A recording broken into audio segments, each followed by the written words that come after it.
Aujourd'hui, mardi 26 janvier 2021, nous sommes au centre hospitalier d'Arcachon. Nous allons rencontrer Julien Rossignol, le directeur, qui va nous parler de son projet d'établissement pour les 5 années à venir. Bonjour Julien Rossignol. Bonjour. Vous êtes le directeur du centre hospitalier d'Arcachon et on est venu vous voir aujourd'hui pour parler un peu du projet d'établissement 2021-2025. En gros, c'est la feuille de route, c'est ça, pour les objectifs et les stratégies que l'hôpital va atteindre pour les 5 années à venir. Absolument, nous l'espérons d'ailleurs évidemment de les atteindre. Donc ce projet d'établissement, c'est une construction assez longue, puisque toute l'année dernière, tout au long de l'année 2020, nous avons interrogé nos professionnels de santé, tous nos partenaires, ici sur le bassin, les collectivités territoriales, l'agence régionale de santé, bref, l'ensemble des gens qui travaillent et qui gravitent autour de l'hôpital pour construire notre projet d'établissement. Et vous l'avez dit, c'est notre feuille de route pour les 5 prochaines années. Un petit résumé des années qui viennent de passer, si les objectifs ont été atteints comme vous vouliez ou quelque chose comme ça? Oui, aujourd'hui, alors moi je suis arrivé en 2018, l'objectif c'était surtout de reconstituer des équipes médicales et de les stabiliser. C'était ça le plus important. Un hôpital, vous le savez, c'est avant tout des équipes médicales, c'est-à-dire la possibilité pour un établissement de développer une offre de soins et de répondre aux besoins de la population. Aujourd'hui, ces objectifs sont en grande partie réglés. Les difficultés qu'on avait sont réglées. On a encore des difficultés sur certains secteurs d'activité, mais globalement, les objectifs ont été atteints. Nos équipes sont stabilisées. Je pense à la cardiologie, je pense à la neurologie, à la gériatrie. Voilà, vous voyez que notre spectre est très très large. Nous avons également stabilisé nos équipes d'urgentistes. C'est pas anodin. Nous avons aujourd'hui aucun poste vacant au niveau des urgences. Et je pense aussi aux équipes du bloc opératoire. Nous avons une équipe d'anesthésistes au complet. Nous avons une équipe chirurgicale au complet. Donc vous voyez, on a fait quand même énormément de recrutement depuis 2 ans. Mais encore une fois, c'est pour répondre aux besoins de cette population grandissante, parce que le sujet du sud-bassin, c'est une démographie qui explose et qu'il va falloir évidemment anticiper et appréhender dans le cadre du nouveau projet d'établissement. Alors justement, ce nouveau projet d'établissement, quelles en sont les grandes lignes? Je pense qu'il y a différents axes. Oui, il y a, on va dire, 4 grands axes. Je dirais que le plus prégnant, le plus important, le plus massif, c'est une restructuration physique de l'hôpital. C'est ça qui va nous guider pendant les 5 prochaines années. C'est-à-dire que, et je l'ai dit lorsque je suis arrivé, cet hôpital, il est trop petit. Alors ça peut paraître étonnant parce qu'effectivement c'est un hôpital jeune, vous le savez, on a été inauguré en 2013, donc on n'a que 7 ans, bientôt 8 ans, donc c'est un hôpital jeune.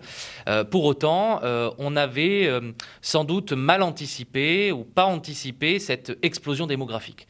Et cette explosion démographique fait qu'on a énormément de patients qui partent, par exemple, prendre en soin à Bordeaux. Et ça, évidemment, ce n'est pas acceptable quand on sait qu'aujourd'hui, on souhaite avoir évidemment une offre de soins territoriale, de proximité. Donc, il va falloir qu'on s'agrandisse. Et ça, c'est un enjeu majeur. Il va y avoir donc tout un tas de travaux qui vont s'échelonner. Dès cette année, nous allons redimensionner l'internat pour accueillir nos jeunes praticiens, futurs praticiens hospitaliers. Donc les travaux seront finis dès cette année au mois de juin. Nous allons refaire le parking, c'est bête, mais effectivement, comme nous avons beaucoup plus de population, il faut qu'on agrandisse notre parking. Ça va être fait juste avant l'été. Et ensuite, nous allons enclencher un process de travaux plus large. D'abord, la direction va déménager dès cette année pour laisser place à une extension des possibilités de consultation, puisque qui dit praticien nouveau dit hausse du nombre de consultations. Nous allons faire un très gros bâtiment de consultation externe pour permettre d'agrandir nos espaces d'hospitalisation, et nous allons avoir des lits d'hospitalisation supplémentaires. Je le dis parce que ce n'est pas anodin. On parle souvent depuis les dernières années d'une baisse du nombre de lits dans les hôpitaux. Ici, à Arcachon, on prend le vent contraire, c'est-à-dire qu'on va devoir agrandir nos surfaces d'hospitalisation. Ensuite, le gros sujet qui va nous occuper, c'est l'extension du bloc opératoire. Aujourd'hui, ce bloc opératoire, il est trop petit parce que nous avons recruté des orthopédistes, des chirurgiens viscéraux, des chirurgiens vasculaires. Nous développons l'activité de chirurgie gynécologique et les chirurgiens ont besoin d'espace pour travailler, parce que les chirurgiens, lorsqu'ils viennent, lorsqu'on les recrute, leur seule préoccupation, c'est de pouvoir opérer. Donc nous allons faire 3 salles de bloc opératoire supplémentaires. Aujourd'hui, pour mémoire, on en a 4, ce qui veut dire, vous voyez, quasiment on double le nombre de blocs opératoires. Et enfin, le gros chantier va être l'extension des urgences, puisque, et je le dis régulièrement, les urgences ont été calibrées lorsqu'elles ont été faites et construites en 2013. Elles ont été calibrées pour 25 000 passages. Aujourd'hui, on est à 36 000. Donc vous voyez bien que voilà, la population augmentant, la population nous fait confiance, mais aujourd'hui, il faut qu'on s'adapte à cette nouvelle donne qu'on n'avait pas en tête il y a encore 7 ans, qu'on n'avait pas en fait imaginé. Et puis, aussi, il y a un enjeu évidemment ici territorial parce qu'on parle beaucoup du sud-bassin, mais un quart de notre patientèle, il ne faut pas l'oublier, vient du nord des Landes. Donc vous voyez, tous les pans de l'hôpital vont être impactés, ça va être des opérations très lourdes. Financièrement, ça correspond à peu près à 15 millions d'euros, hein, ces travaux-là, donc ce n'est pas anodin aussi pour nous. Je pense aussi à la restructuration de l'EHPAD Larieux, hein, cet EHPAD, j'allais vous le dire. Voilà, c'est l'EHPAD qui va être reconstruit également sur notre site ici, il y en a pour 22 millions d'euros, parce qu'aujourd'hui, l'EHPAD Larieux, même si ça fonctionne bien, même si les résidents sont assez satisfaits quand même de leur vie à Arcachon et à l'EHPAD de Larieux, il faut aujourd'hui qu'on s'adapte et il faut un bâtiment neuf. D'accord, très bien. Au niveau de l'imagerie, vous allez investir, j'imagine, dans d'autres... comme un scanner ou...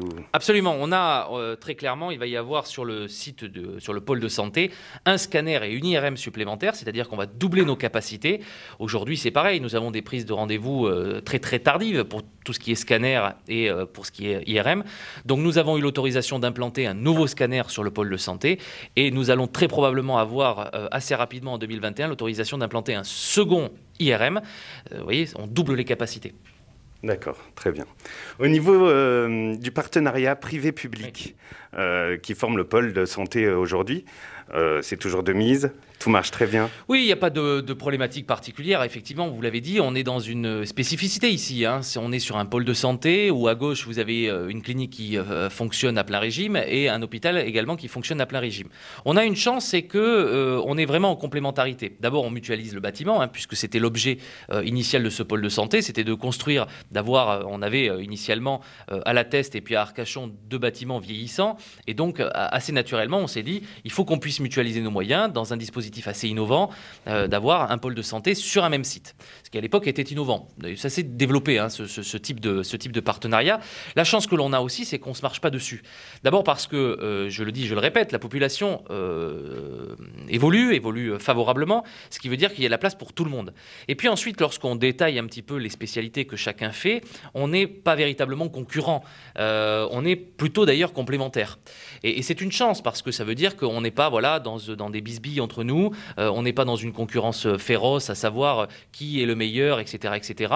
Même si la concurrence a parfois un côté sain, hein, de se dire que on essaie toujours d'apporter une réponse meilleure pour la population. Non, aujourd'hui, on est dans un partenariat sain qui fonctionne plutôt bien. Je crois que c'est bien identifié pour la population, hein, ce pôle de santé. Oui. On est arrivé dans une forme de maturation qui permet d'être bien identifié sur notre territoire et tout ça se passe tout à fait sereinement.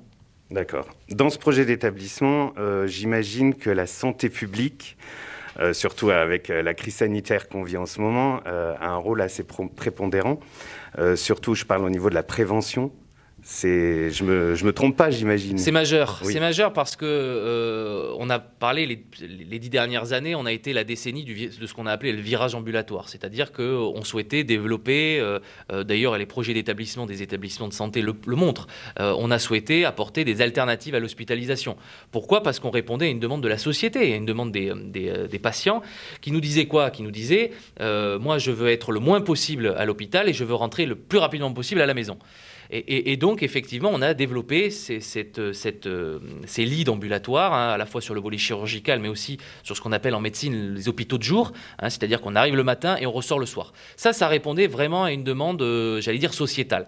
On est passé aujourd'hui dans une nouvelle décennie, c'est-à-dire de se dire que l'hôpital, certes, est un endroit où on soigne, hein, donc avec un aspect curatif des choses. Aujourd'hui, il faut changer ça. Il faut changer ça parce qu'on ne peut pas faire que du curatif, parce que le curatif, il s'anticipe. Il s'anticipe comment ? En faisant de la prévention et de la santé publique. Donc on déploie ici à Arcachon de manière tout à fait intelligente, sereine. On relaye tous les messages de santé publique nationaux, hein, Octobre Rose dernièrement, le mois de mars est aussi propice à un certain nombre de... Bref, tout au long de l'année, on développe par rapport aux messages nationaux ces messages de santé publique qui sont très importants pour nous. Et puis, on a aussi une mission de santé publique, j'allais dire territoriale, hein, localement, où on essaie de se développer, c'est ce qu'on appelle la prévention hors les murs, c'est-à-dire qu'on va au-delà de certaines populations pour essayer de les éduquer, pour essayer de faire en sorte, sur le tabac, sur les addictions, sur le cardiovasculaire, voilà, on essaie de développer notre offre de plus en plus importante pour, en gros, hein, éviter que les gens viennent chez nous. Parce que le but, il y a encore quelques années, c'était que les gens viennent chez nous pour qu'on puisse les soigner. Aujourd'hui, on essaie de faire en sorte qu'ils viennent le moins possible à l'hôpital. Malheureusement, cette crise Covid nous a rappelé qu'effectivement, c'était nécessaire hein, qu'il y ait des lits d'hospitalisation, qu'on puisse prendre en charge les gens dans de bonnes conditions, avec des spécialistes au bon endroit, au bon moment. Voilà, c'est sans doute aussi une nouvelle manière d'appréhender le rôle de l'hôpital.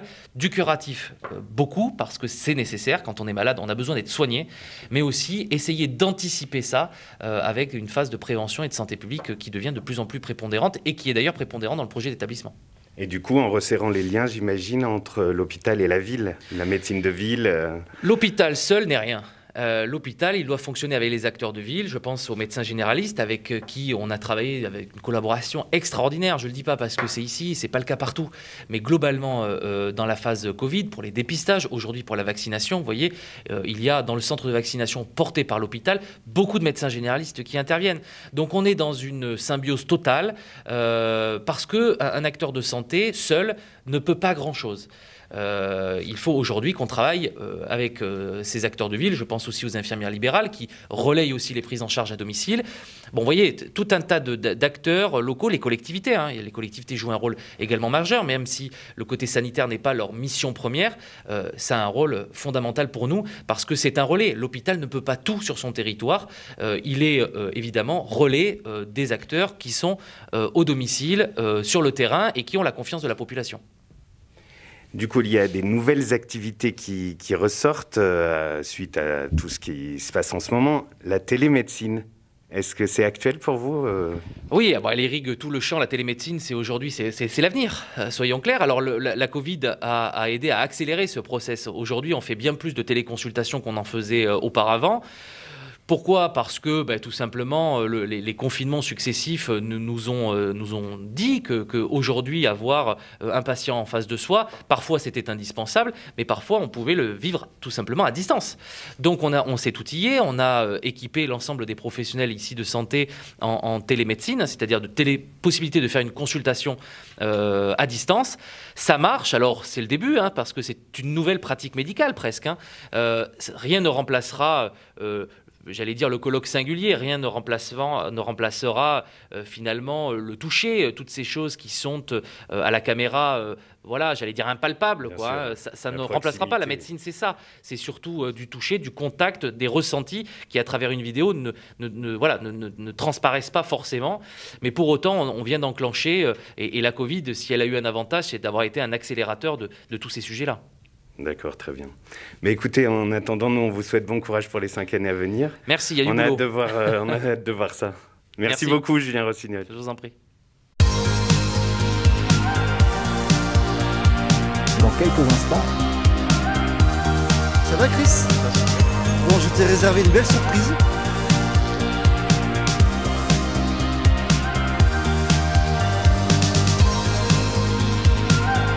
Le bassin, c'est ça. C'est cette presqu'île en face qui est quand même invraisemblable.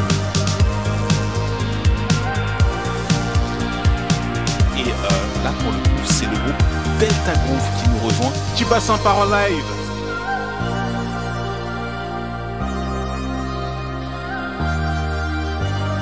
Nous vous foulons le président et nous explique l'importance de préserver les eaux souillées. Il est là, il est là, il est là. Jack, ouais, quelque chose. How are you? Samedi 29 août à la salle Omnisport Étienne Turcot. Je t'explique. Nous, sur le bassin, beaucoup d'entre nous... Etc. de faire de la déco sur caillou. Et pour le fun, pourquoi pas aller en planquer quelques-uns autour de Gujan. J'aime l'endroit où je suis.